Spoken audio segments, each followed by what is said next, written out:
Como nós já vimos, pessoal, né? Se eu tenho um sistema de eixo qualquer, aqui é o eixo Y e aqui é o eixo X, e eu tenho um elemento infinitesimal de A. Isso aqui é meu dA. Esse elemento infinitesimal de área, ele tem uma coordenada y, né, e tem uma coordenada x.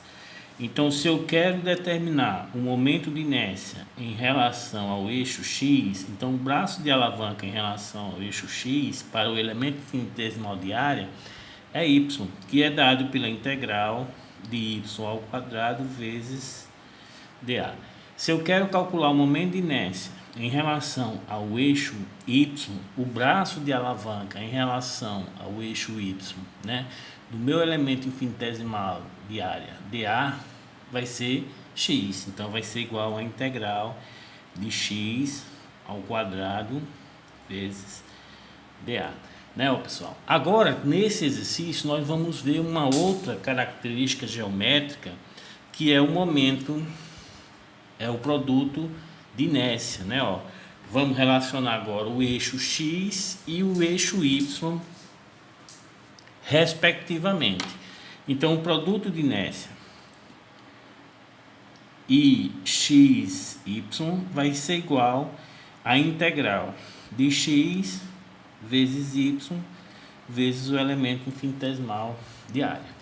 Ok? É interessante vocês observarem que quando a gente calculava o momento de inércia em relação ao eixo x e o momento de inércia em relação ao eixo y, esse braço de alavanca, por ele estar sempre ao quadrado, não tinha possibilidade da gente encontrar um momento de inércia, tanto em relação a x como em relação ao eixo y, que fosse negativo, porque qualquer número ao quadrado ele é positivo e o elemento infinitesimal de área é positivo.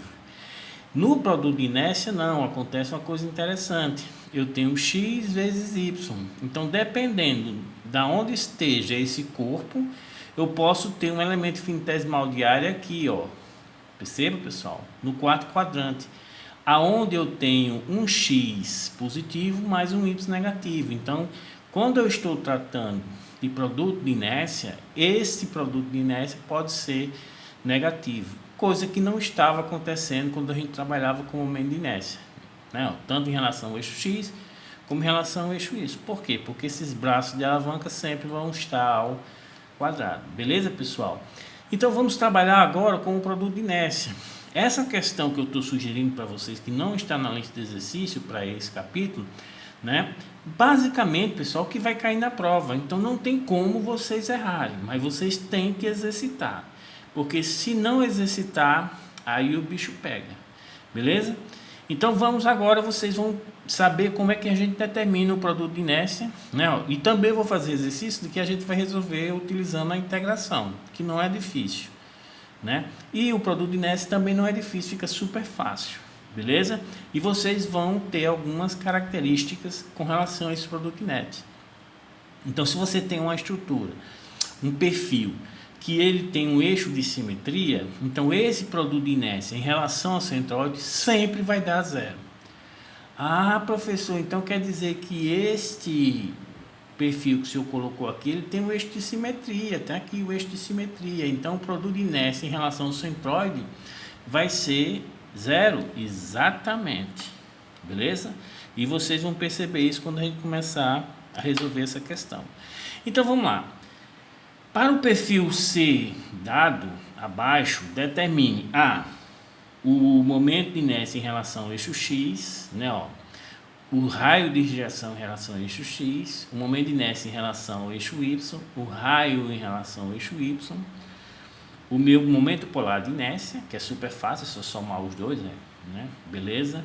O raio de giração e o produto de inércia. Isso em relação ao eixo X, que o eixo X, pessoal, está passando aqui, ó, na base desse perfil e na lateral desse perfil. Beleza? Então, depois eu peço em B, ó, os mesmos itens, sendo que é o que? X', ou seja, em relação ao eixo que passa pelo centroide. Beleza, pessoal? Então, é super fácil, né?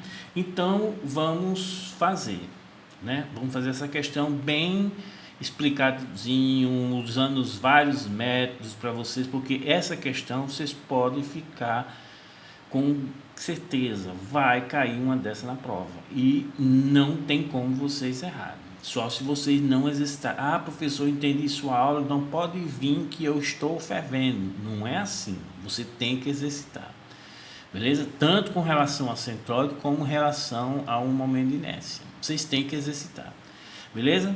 Então, pessoal, vamos lá. Então, vamos começar a trabalhar. Então, ele pede para você determinar o momento de inércia em relação a x. E logo depois, ele pede o raio de giração, né? Ó. Então, pessoal, como o raio de giração é a raiz do momento de inércia em relação à área, vamos logo determinar essa área, porque aí eu já consigo o valor para determinar o raio, né? Ó. Eu vou colocar aqui, ó, determinando a área da seção, né? Eu posso ter colocado a seção transversal, mas só determinando a área. Aí vou colocar a área vai ser igual ao que? Pessoal, eu vou até utilizar, porque eu vou utilizar várias estratégias, né? Ó. Então, eu vou apagar, eu vou não sei o que, então vamos fazer o seguinte. Vou trabalhar com essa estratégia aqui, ó. E note que quando vocês começam a resolver exercício, essas estratégias ficam mais fáceis de você visualizar. Então, isso aqui vai ser o 1, isso aqui vai ser o 2, né? E isso aqui vai ser o 3. Isso para determinar a área, né? Ó. Então, a área vai ser o quê? Perceba que o 1 e o 2 e o 3 tem a mesma área, ou seja, vai ser 20 por 80. Aqui também é 20 por 80. E o 1 tem a área 20 por 20 mais 120, 140 mais 20, 160, ou seja, 20 por 160. Então, eu posso dizer que a área vai ser igual a 2 vezes 80 vezes 20, né? Ó, que isso é relativo a figura 1 mais a figura 3, mais a área da figura 2, que vai ser 20 vezes 160. Isso aqui é relativo à figura 2. Entenderam, pessoal? Então, quando você vai lá na calculadora que faz essas contas, vocês vão encontrar 6.400 milímetros ao quadrado, ou seja, qualquer coisa que eu precisar da área já está determinada. Beleza? Então vamos lá. Beleza. Agora vamos trabalhar com o que? Eu quero o momento de inércia em relação ao eixo X. Então vamos lá. O momento de inércia em relação ao eixo X vai ser igual a quanto? Ó, pessoal, primeira estratégia que eu vou utilizar. É sempre bom quando vocês não estão assim muito experiente nos cálculos, é bom vocês utilizar duas estratégias diferentes. Por quê? Porque tem como você confirmar se está certo, porque as duas que você utilizar tem que dar o mesmo valor. Então, eu vou fazer o seguinte, vou apagar essas figurinhas.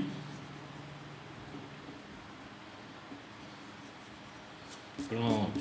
E qual vai ser a minha primeira estratégia? Eu vou trabalhar com a figura toda, ok, ó, com a figura toda.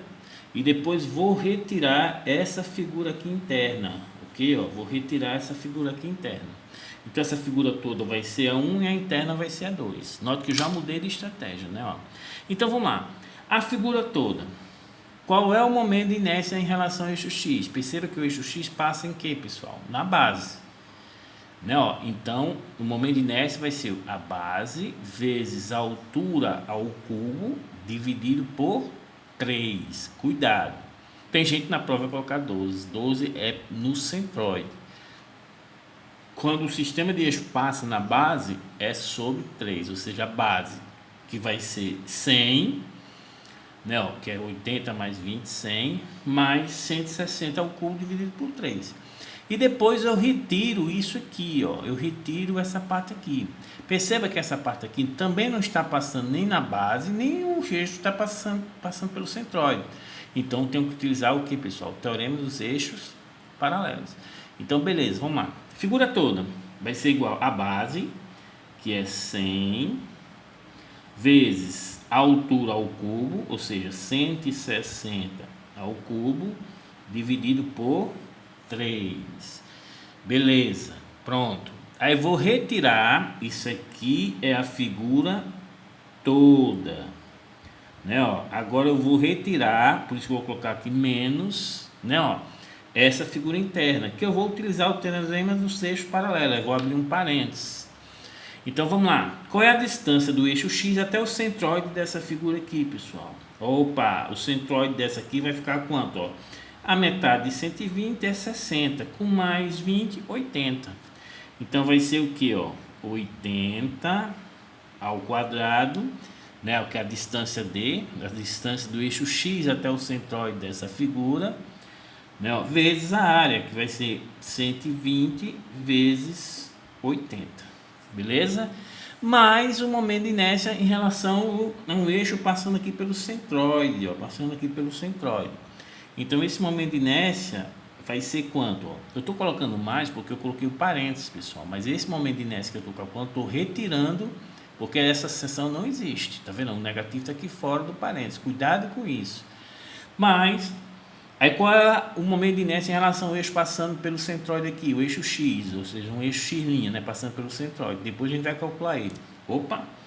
Vai ser a base é 80 vezes 120 ao cubo dividido por 12.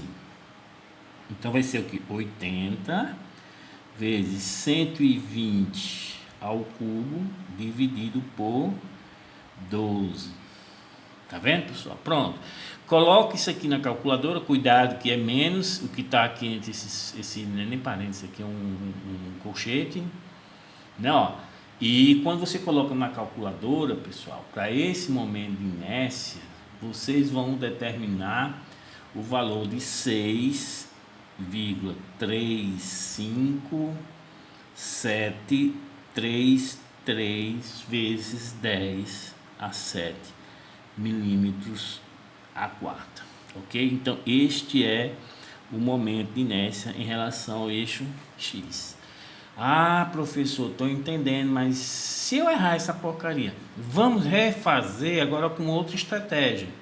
Qual é a outra estratégia, pessoal? Eu vou trabalhar com essa aqui sendo a figura 1. Ó, vou voltar para a estratégia inicial quando a gente calcular a área. Isso aqui sendo a figura 1, esse aqui como sendo a figura 2 e esse aqui como sendo a figura 3. Ó, tá vendo? Ó? Beleza? Então vamos lá. Ó. Percebam, se eu estou com a figura 1, 2 e 3, se eu quero um momento de inércia em relação a X, esse momento de inércia vai ser o momento de inércia da figura 1 em relação a X, mais o momento de inércia da figura 2 em relação a X, mais o momento de inércia 3 em relação a X. Então é só eu somar esses 3 momentos de inércia, beleza? Então vamos lá, pessoal. Figura 1, perceba que eu estou calculando em relação ao eixo X, e a figura 1, ó, o eixo X passa na sua base. Então bem simples, bem simples. Vai ser a base, que é 80, né, ó, vezes a altura, que é 20 ao cubo, sobre 3. Beleza? Por que sobre 3, professor? Porque está passando pela base. Perceba que na figura 2, que esse espigão aqui, ó, também o eixo X está passando na base. Então vai ser o que? A base, né, ó, que no caso, mais a base, que é quanto? 20, vezes a altura vai ser 160 ao cubo, sobre 3. Beleza? Ó, perceba que é sobre 3, porque os dois estão passando pela base. Ok, pessoal? Agora mais a figura 3, agora lascou-se. Essa figura não está nem na base sobre o eixo X, nem muito menos o eixo X está passando pelo seu centroide. Então tem que utilizar o que, pessoal? O teorema dos eixos paralelos. Então mais, aí vamos lá, ó. Qual é a distância do eixo X ao centroide dessa figura 3? Ah, professor, vai ser 20 mais 120, ou seja, 140, mais a metade de 20, que o centroide está aqui, ó, na metade de 20, mais 10, ou seja, vai ser 140 mais 10, 150. Então, mais 150 ao quadrado, vezes 20 vezes 80, ou seja, isso aqui é a área da figura 3, mais o momento de inércia dela em relação ao centroide, ou seja, a base vai ser quanto? 80 vezes 20 ao cubo dividido por 12. Tá entendendo, pessoal? Não esquecer, quando o eixo passa na base, né, é 3. Quando o eixo passa no centroide, é sobre 2. Entendendo, pessoal? Quando vocês vão e colocam isso aí na calculadora, vocês vão encontrar, pessoal, o mesmo valor. O mesmo valor. Eu refiz e toda a vida deu o mesmo valor, né? Então, façam isso em casa e confirem se dá o mesmo valor. Ou seja, o momento de inércia em X vai ser igual a 6,357333 vezes 10 a sétima milímetro a quarta. Creio eu que vocês entenderam as duas estratégias que eu adotei. Se vocês não estão confiantes no que vocês fazem, faça duas estratégias e tem que bater os mesmos valores. Beleza? É uma forma de vocês estarem confiantes que acertaram a questão na prova. Beleza? Se eu achei o momento de inércia em relação ao eixo X, eu consigo agora determinar o raio de giração, né? Ó.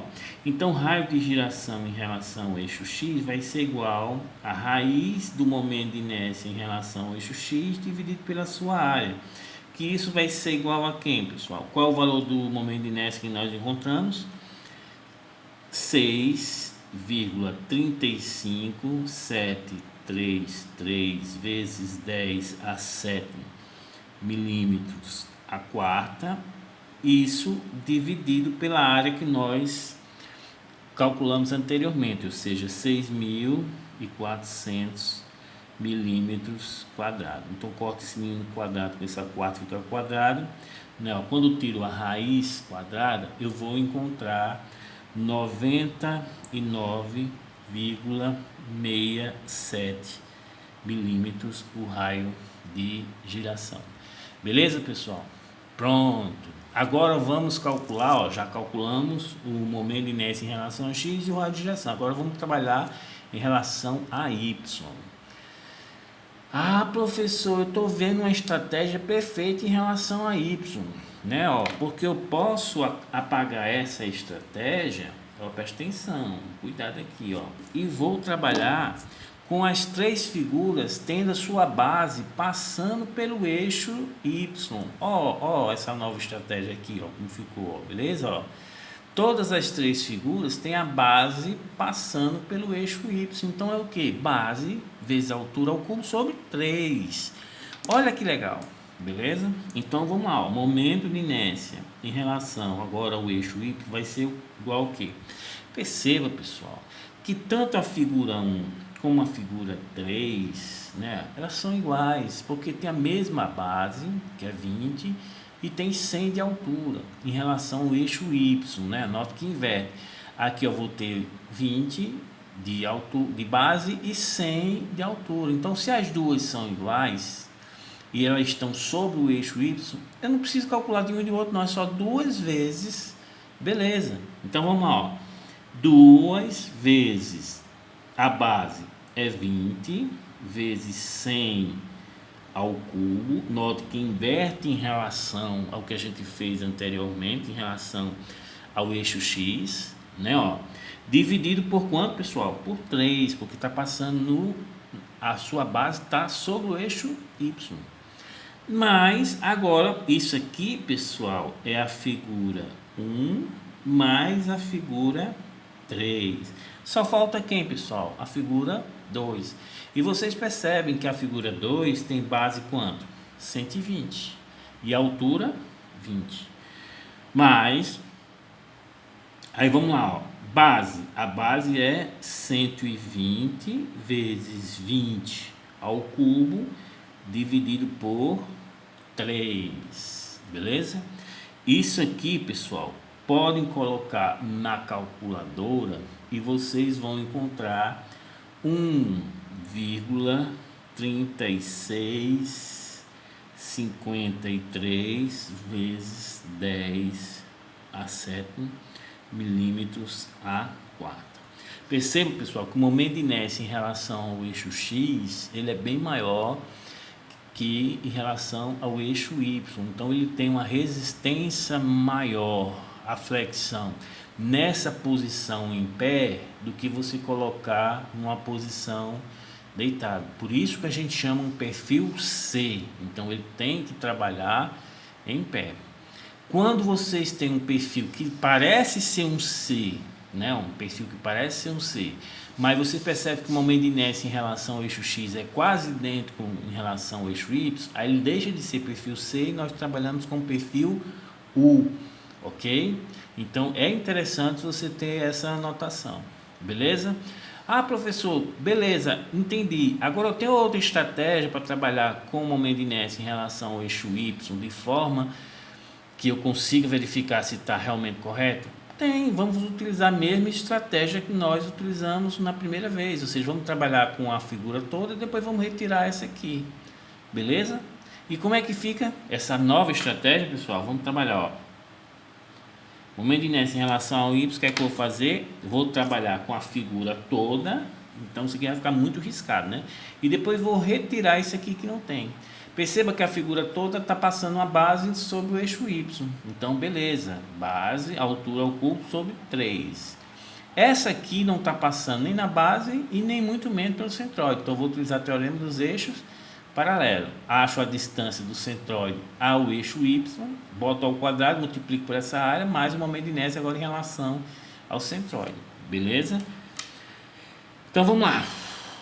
Figura toda, como é que eu vou falar figura toda? Está passando pela base, então vai ser o que? Perceba que a base agora é 160 vezes a altura em relação ao eixo Y, a altura passa a ser 100, então vezes 100 ao cubo sobre 3, beleza? Menos, aí vamos fazer o teorema dos eixos paralelos nessa figura aqui que não existe, então menos. Qual é a distância do centroide ao eixo Y, pessoal? Opa, aqui eu tenho 80, então a centroide como é um retângulo é metade, 40, 40 com mais 20, 60. Então fica o que, ó? 60 ao quadrado, né, vezes 80 vezes 120, que é a área dessa região que não existe. Mas agora o momento de inércia em relação ao eixo Y passando pelo centroide, tá vendo aqui o centroide? Então vai ser o que? A base continua sendo quem, pessoal? Continua sendo 120. 120 vezes 80 ao cubo dividido por 12. Cuidado com isso aqui. Quando vocês colocam na calculadora, pessoal, vocês vão encontrar o mesmo valor, 1,3653 vezes 10 a 7 milímetros a quarta, beleza? Então, pessoal, como já achei o momento de inércia em relação ao Y, eu consigo determinar o raio de giração, ou seja, RY vai ser igual a raiz de I, momento de inércia em relação ao eixo Y dividido pela área. Isso aqui vai ser igual a raiz de, vamos colocar o valor da inércia que nós encontramos, 1,3653 vezes 10 a 7 milímetros a quarta. Isso dividido pela área que nós determinamos 6.400 milímetros quadrados. Ok, pessoal? Beleza. Então, quando você coloca na calculadora, pessoal, vocês vão encontrar um R de Y igual a 46,19 milímetros. Ok, pessoal? Pronto, beleza. Então já achamos o que? Momento de inércia em relação a X, o R de X, o I de Y e o R de Y. Né, ó? Falta o que, pessoal? O momento polar de inércia. Né, ó? Momento de inércia, polar de inércia é super fácil. Ou seja, o JP ele vai ser igual ao momento de inércia em relação ao eixo X mais o momento de inércia em relação ao eixo Y. Ou seja, vai ser o momento de inércia em relação ao eixo X, nós encontramos 6,35733 vezes 10 a 7 milímetros a quarta, mais 1,3653 vezes 10 a 7 milímetros a quarta. Isso aqui, pessoal, vocês somando os dois, né, vocês vão encontrar 7,70 7,7227 vezes 10 a 7 milímetros a quarta. Beleza, pessoal? Pronto. Se eu sei o JP, eu consigo agora determinar o que, pessoal? O raio de giração, né? Então vamos colocar aqui, ó. RP vai ser igual a raiz de JP dividido pela área, ok? Fiz o traço grande demais, aí para ficar bem bonitinho, eu vou lá, ó, parece aluno da arquitetura, todo cheio de, beleza? Aí pronto, isso aqui vai ser igual ao que? Vai ser igual a raiz desse JP que nós encontramos aqui, ó, 7,7227 vezes 10 a 7 milímetros a quarta, dividido pela área, que é 6.400 milímetros quadrados. Isso aqui, pessoal, quando vocês colocam na calculadora, vocês vão achar 109,85 milímetros. Beleza? Então pronto, já achamos o RP. Agora só falta o que, pessoal? Nós determinarmos o produto de inércia. Beleza? Então, como está bastante alongado o tempo, vamos para a aula aqui, depois nós retornamos.